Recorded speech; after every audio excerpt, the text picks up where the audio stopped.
রাতে আফগানিস্তানের পাকতিকা প্রদেশের বারমাল জেলার লামান সহ 7টি গ্রাম লক্ষ্য করে একের পর এক বিমান হামলা চালানো হয়। বিমান হামলায় প্রাণ যায় অন্তত 46 জনের।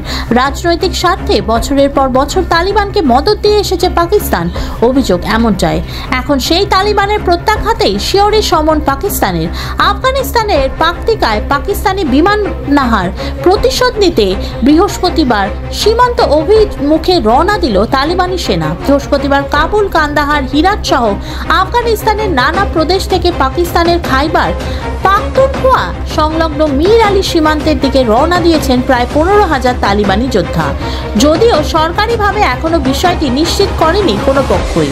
আফগান সংবাদ মাধ্যমগুলির দাবি, মঙ্গলবার গভীর রাতে পাকতিকায় বারমাল জেলায় লামান সহ 7টি গ্রাম লক্ষ্য করে একের পর এক বিমান হামলা চালানো হয়।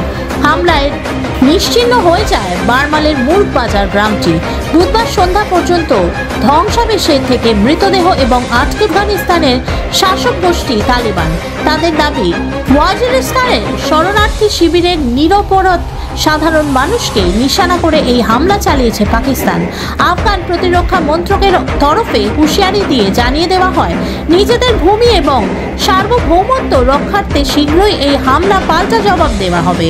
এই ঘটনার 48 ঘন্টা পেরোনোর আগেই সীমান্তের উদ্দেশ্যে রওনা হলেন তালিবান যোদ্ধারা। ব্যুরো রিপোর্ট, RG সমাচার।